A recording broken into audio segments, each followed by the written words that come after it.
مشي دی په دولا سنوشي بغیر حائل صادرم په ماچو من نحو ثوب وعند اللقاء بعد السلام ان ياخذ الابهام لاس چې دی ورکړل د ابهامه ګوته دازه بدا سونیس ولی فإن فيه عرقا تتشعب منه المحبة پدیزی کی یو رگ دی چې دی رگ ته دی زور ورکه محبت زیتیږي نو ادا ستړي مشي کې به دا غټه ګوته نیسی او دیزی رگ ته به زور ورکه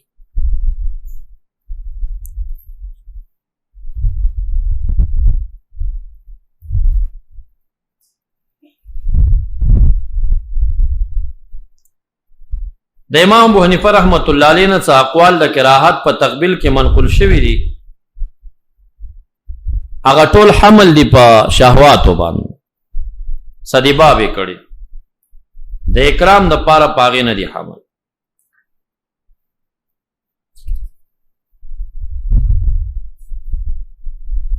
الاختیار لتعلیل المختار والجلة تصلوختم صفحه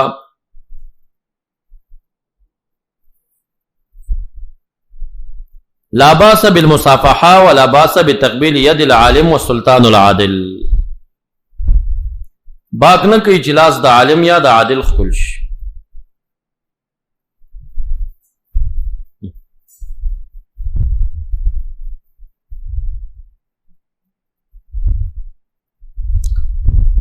تبیین الحقائق شرح د کنز الدقائق 14 جلد 400 صفحه پدې کې وایي چې چا معانقه ته مکروه ویلي لکه امام صاحب نه منقوله ده نو دا ما کان علی وجه الشهوت مراد ده اما علی وجه البر والکرامه فجائز ورخص الشيخ امام شمس الایمه السرخسی وبعض المتاخرین تقبیل ید العالم والمتورع على سبیل التبرک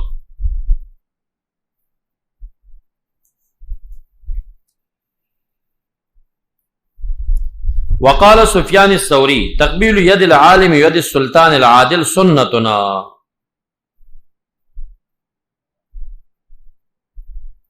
دته سنت ویل په دغه ټیم کې عبد الله بن مبارک ورپاسید فقبل راسه سره وتخل وما يفعله الجهال من تقبيل يد نفسه اذا لقي غيره فهو مكروه امه مخکې ذکر وما يفعلون من تقبيل الارض بين يدي العلماء فحرام علماء و مشایخ مخ تزمکه کولول دا حرام دي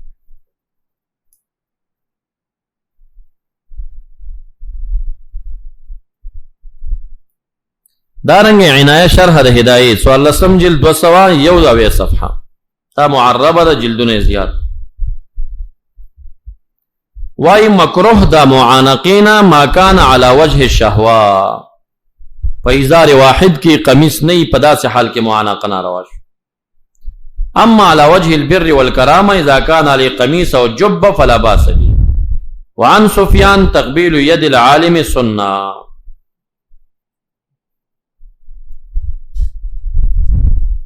درر الحكام شرح دا غرر الاحکام دریم جلد 499 صفحه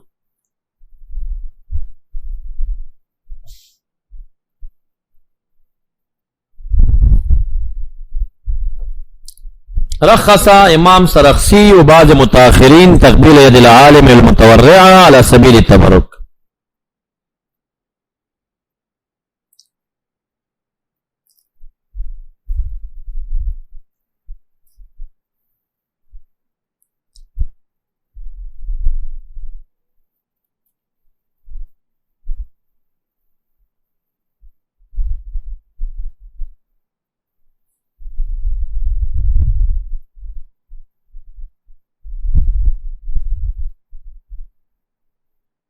بحر الرائق یوصل 45 صفحه پدې کې موږ مضمون ذکر کړي سفیان سے قول راخلی تقبیل ید العالم و سلطان العادل سنت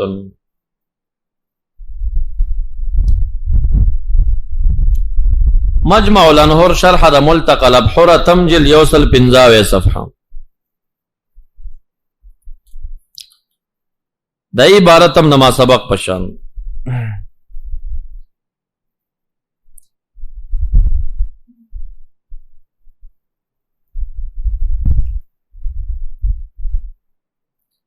تحفة الملوک اول جلد 234 صفحه.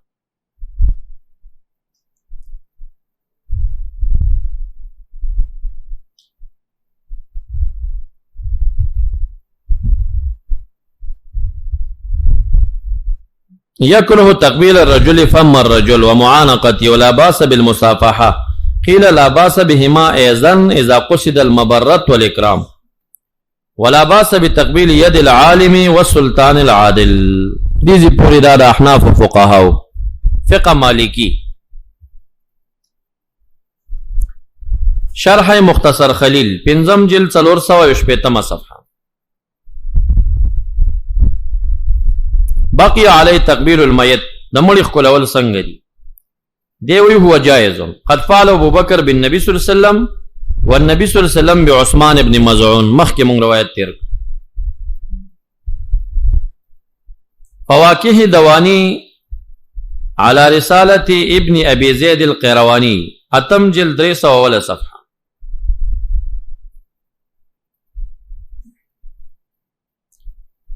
دیوی کروها مالک تقبیل الید. تقبیل د ید د غیر امام مالک مکروه ګڼي. فتح الباری کې د ابن بطال مالکی قول دی، هغه وایي چې د امام مالک قول حمل دی په شهوات باندې، هر چې په نیت د تحیه او د اکرام باندې وي بیا جایز. هغه مالکی دی، د امام مالک مجتهد دی، فقيه دی، هغه د خپل امام په قول خپوي.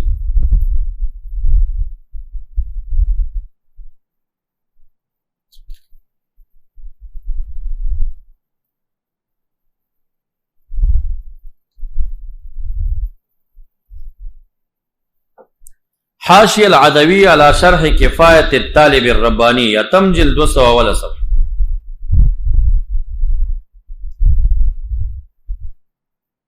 قال ابن بطال انما يكره تقبيل يد الظلم والجبابره. امام مالک چې مکروه ګڼلی دي ظالمانو جبابره او لاس کولول مکروه ګڼي.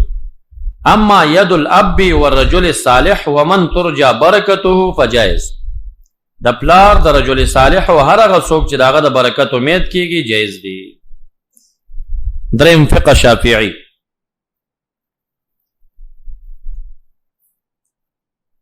البهجة الودیہ 14 جلد 202 صفحه.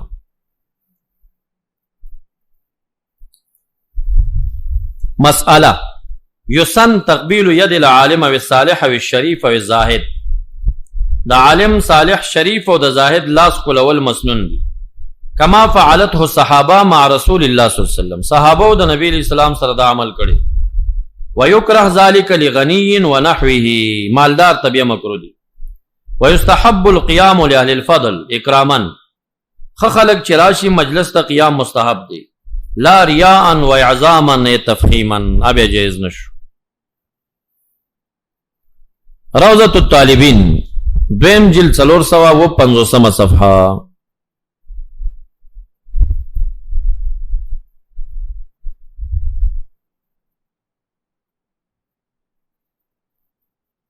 دیوی مختار دا چې تقبیل د ید د غیر ان کان لزهده وصلاحه او علمه او شرفه وصيانته ونحو ذلك من الامور الدينيه فهو مستحب، وإن كان لغناه ودنياه وشوكته وجاهته عند أهل الدنيا ونحو ذلك فمكروه. دارنگ اعانة الطالبین دریم جلد 305 صفحه. ويسن تقبيل يد الحي الصالح لصلاحه ونحوه من الأمور الدينية كعلم وزهد، ويكره ذلك لغني. ويسن القيام لأهل الفضل اکراما لا رياء وتفخيما. اهل فضل تا اکراما قیام مسنون دی، جائز دی.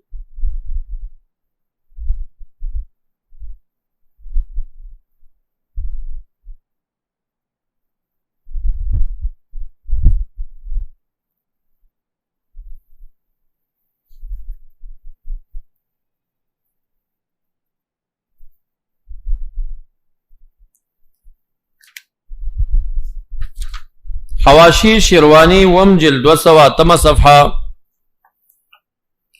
لکی ولا باس بتقبیل وجه المیت الصالح. ويسن تقبيل يد الحي الصالح ونحوه من الأمور الدينية كعلم وشرف وزهد ويكره ذلك لغناه. دارنگ مجموع شرح دا مهذب دا امام نووي سلورم جل شپږ سوه شپږ دېرش صفحه. يستحب تقبيل يد الرجل الصالح والزاهد والعالم ونحوه من الآخرة. مستحب دے لاس قلول دا صلحاء و علماء. اما تقبيل يده لغناه ودنياه وشوكة وجاهة عند أهل الدنيا بالدنيا ونحو ذلك فمكروه شديد الكراهية. أسنى المطالب سوال الله سمجل 298 صفحه.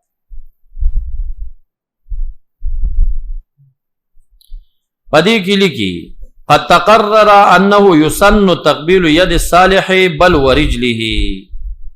ثابت ده چې د صالح لاس کولول مسنون دي بل ورجله خپیخ کولول جایز دي مسنون دي. دارنګ تحفة المحتاج في شرح المنهاج نشتم جل 291 صفحه. ويسن تقبيل يد الحي الصالح ونحوه من الأمور الدينية.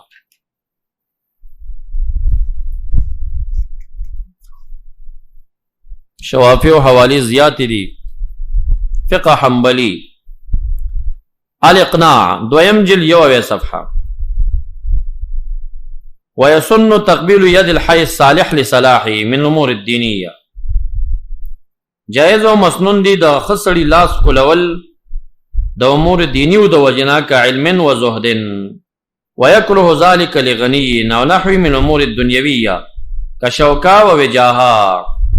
ويسن مسنون دی قيام لاهل الفضل اكراما لا رياء وتفخيما.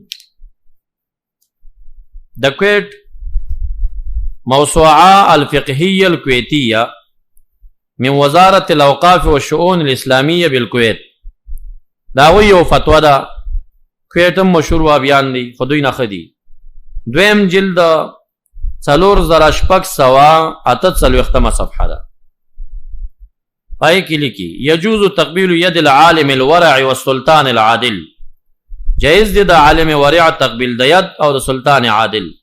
وتقبيل يد الوالدين ايضا والاستاذ وكل ما يستحق التعظيم والاكرام كما يجوز لك روال تقبيل د راس او د جبهه وبين العينين. ولكن كل ذلك اذا كان على وجه المبرة والاكرام او الشفقت عند اللقاء فلقاء كم جائز دي والوداع فمخخ كم جائز. وتدينا واحتراما مع امن الشهوه چې شهوات او امن ویور کې کني بیا باغه صورت کې منع کولې شي. په پدې باندې احادیث او روایت ذکر کړي. دارنګ فتاوا شبکۃ الاسلامیہ یوصل نهم جل یوصل 53 صفحه. حکم تقبیل ید الوالدین دا څنګه دی؟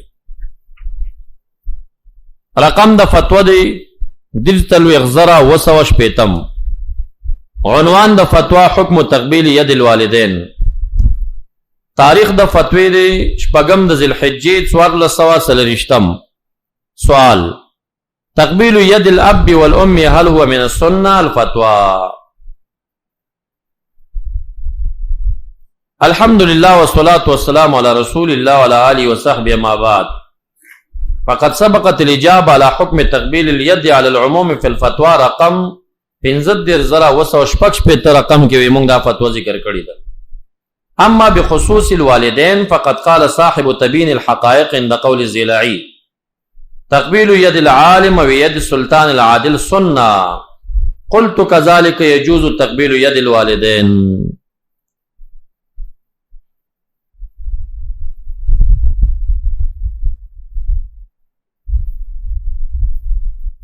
فتح الباری ابن حجر سے پنځم جلد 293 صفحہ کی عجیب استدلال کی.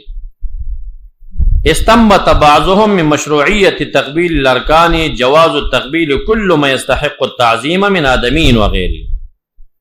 ہر کله چې حجر اسود او رکن یمانی د دې تقبیل په حدیث ثابت شي نو چې دا جایز شو نو د دینه پته ولګیدا چې روا ده تقبیل د هر غشي چې هغه مستحق د تعظیم وي من آدمین و غیری آدمی وي که غیر آدمی.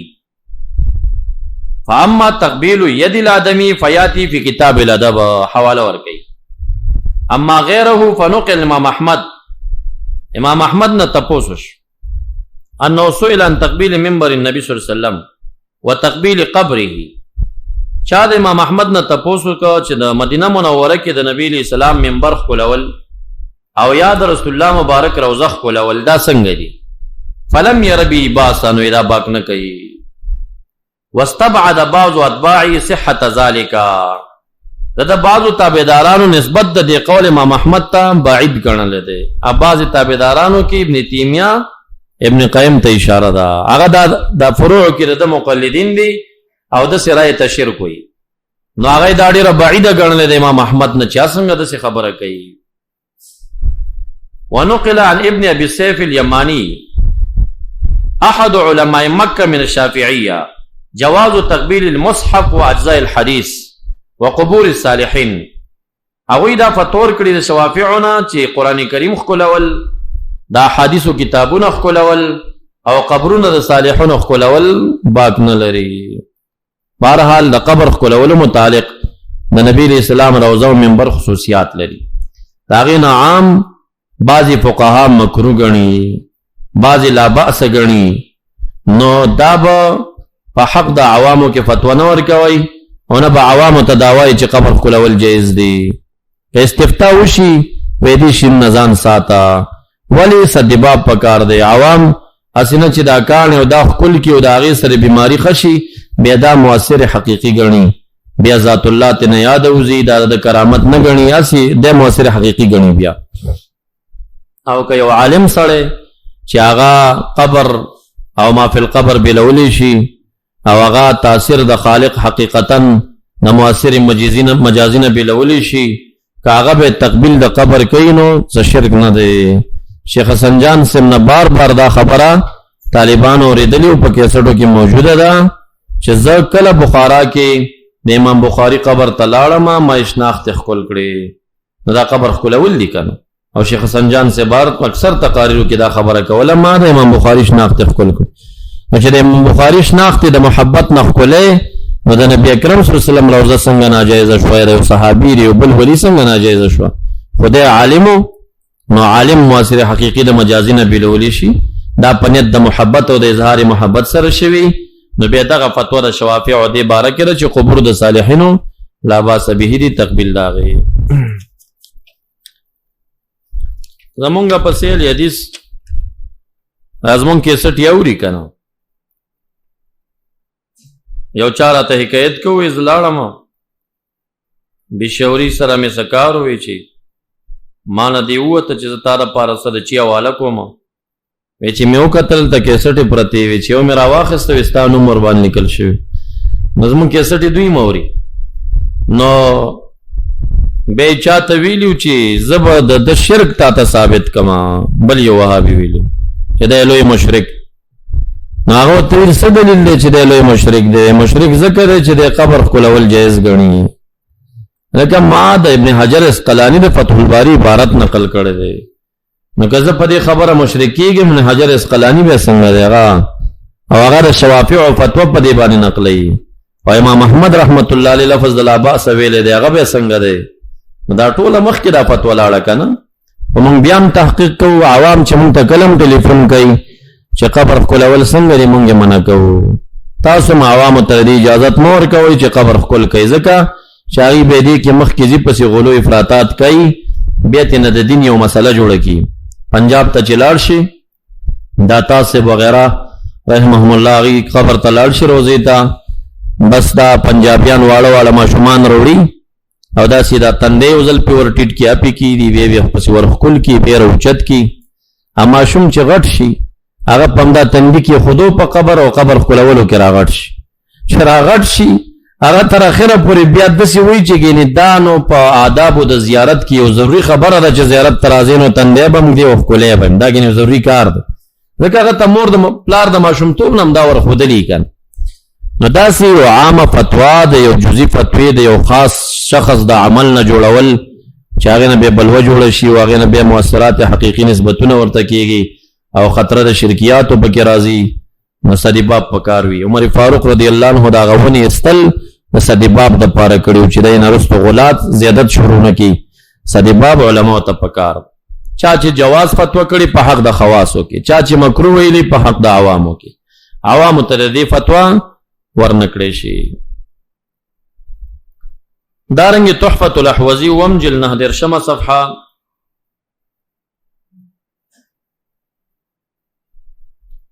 امام نووي سے قول نقلی تقبیل ید الرجل لزهدی وصلاحی وعلمی وشرفی وصیانتی ونحو ذالک من الامور الدینیه لا یکره بل یستحب. دا مستحب د غنا او شوکت او وجاهت د پارا د اهل دنیا او مکروه دی په شدید الکراهیت سره. قیام مالدار او تسخ ناروا دی.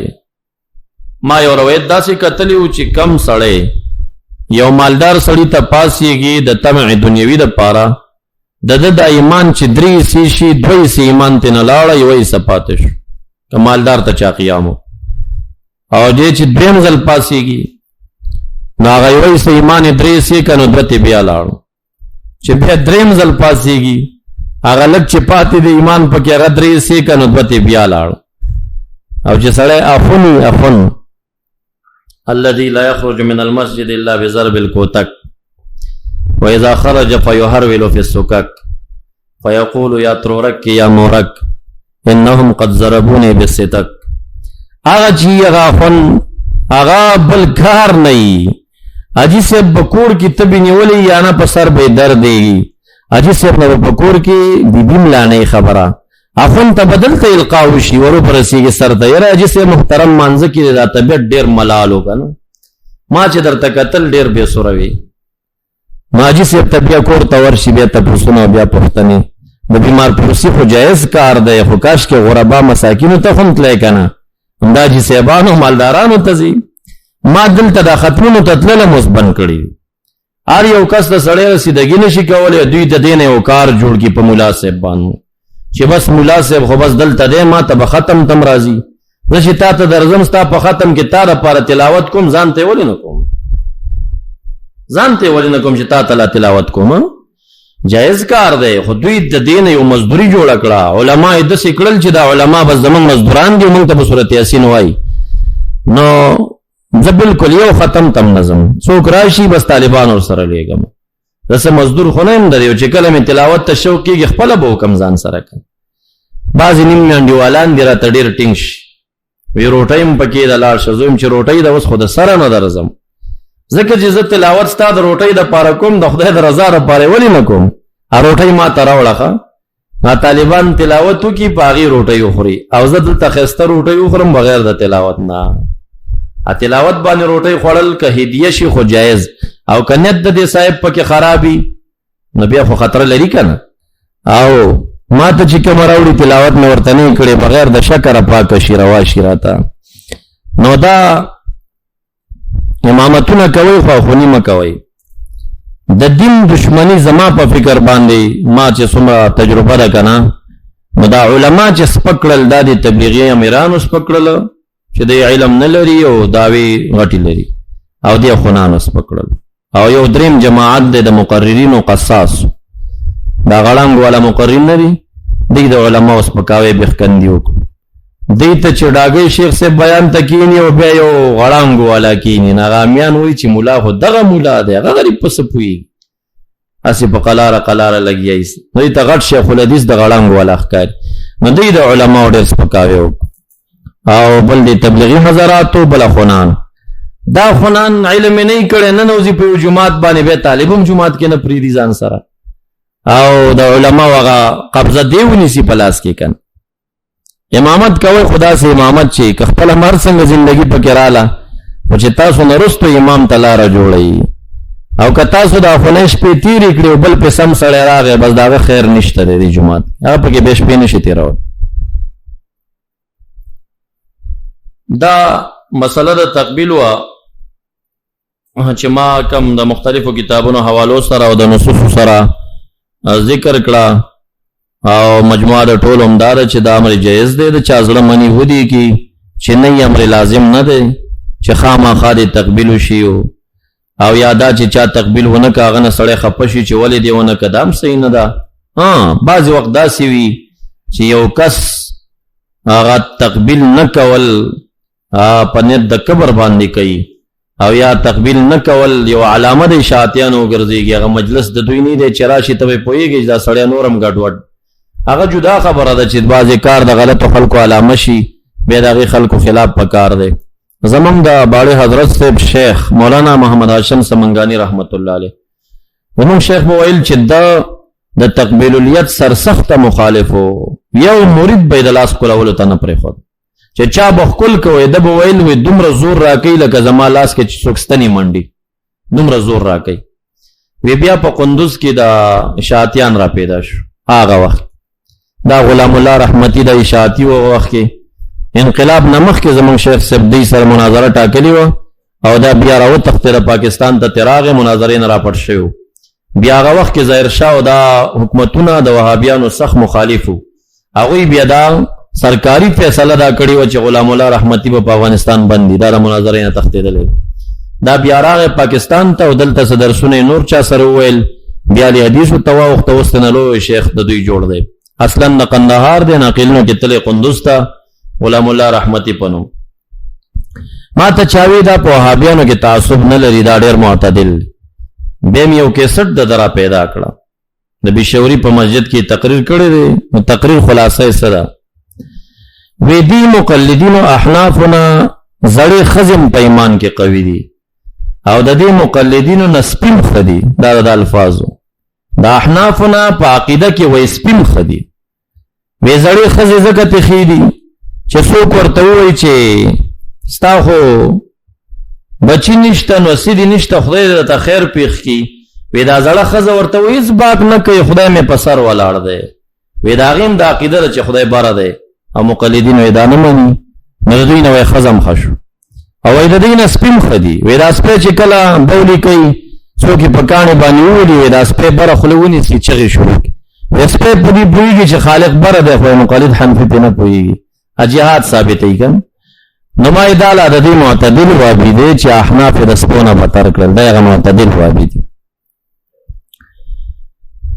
عرب چې دي په تقبیل الید کې ډېر مسائل دي چې د دې علاقې وابیان د هغې سره مخالف دي. نو یوه ترې دا جزیه ده چې دوی تقبیل د ید او د رجل ته شرک وایي او هغوی دا یو عام رواج دی چې څومره خلک راځي د ملک فهد لاس به یې ښکلو، د شاه عبدالله لاس به یې ښکلو. اوس هم تاسو د هغې ویډیوګانې کتلی شئ په انټرنیټ باندې، عامو کیسټونو کې، په چینلو باندې. په عربو کې چې هر بادشاه راځي نو د عوام به راځي د هغه به لاس ښکلی.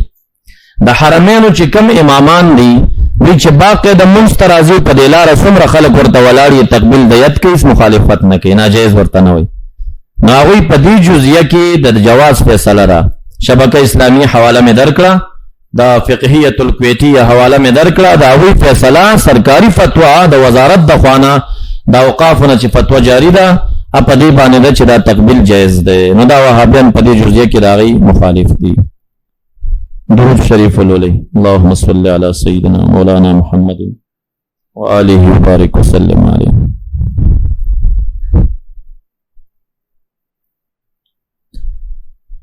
دا لیکي تاسو سره چې ورقات دي که دا ورقات خواره شي نو حواله جات پکې ډېر دي. دا دي تاسو 4 ورقې په 20 روپۍ باندې خبرې راپسې کوئ. دا ټولې خو ډېرې پاڼې دي. دا خو په یو رساله چې دا تاسو حساب کوي کم سے کم څومره به جوړېږي نه پوهېږم. څه مو خیال دی چې دا سړی په پټوسټیټ هم وباسي نو 80 روپۍ خو پرې وځي. دا به بیا ورکوي پکې ما ته معلوم یې طالبان که طالبان سخا کوي ګورې سخا ښه شیز دی ښه